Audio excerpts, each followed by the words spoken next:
ขออภัยที่ลืมช้า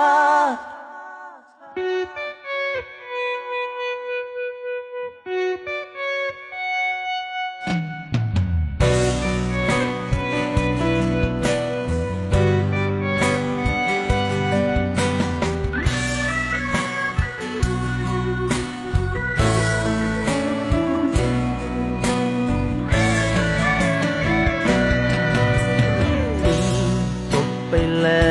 วแต่ยังเฝ้าคอยห่วงใยรู้ว่าสมควรไปแต่ใจอยากอยู่ใกล้เธอความหวังยังไม่ลบถึงจบก็ยังจะอยากเจอแต่ว่าในสายตาของเธอไม่มีแม้จะมองมารู้ว่ามีสิทธิ์น้อยแต่ใจยังคอยคิดถึงอยู่ในห่วงคำคิดถึงที่เคยสร้างสรรค์จิตใจมันร้องรนก็คนที่เราเคยคบหา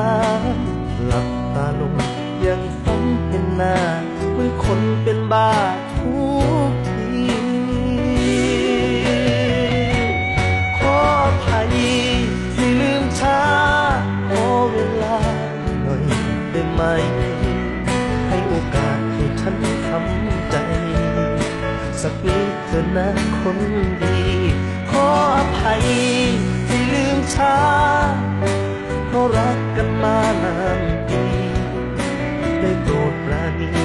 คนที่หัวใจสล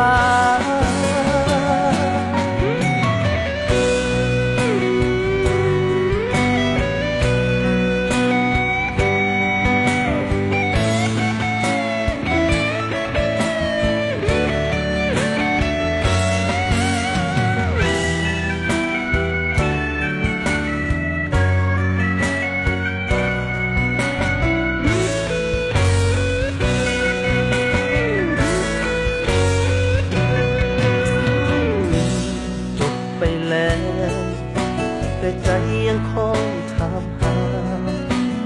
นึกถึงวันต้องลาคิดมาแล้วต้องใจหายแต่อย่าห่วงเลยนะ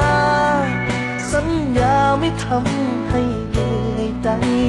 ถึงเวลาแล้วฉันจะไปให้ไกลคนที่อยากลืม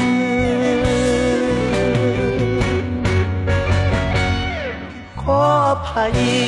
ที่ลืมช้าขอเวลาหน่อยได้ไหมให้โอกาสให้ฉันทำใจสักนิดเถอะนะคนดีขออภัยที่ลืมช้าเพราะรักกันมานานปีได้โปรดปราณีคนที่หัวใจ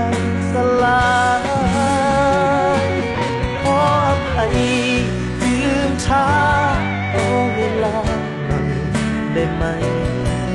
ให้โอกาสให้ฉันทำใจสักนิดเถอะนะคนดีขออภัยที่ลืมช้า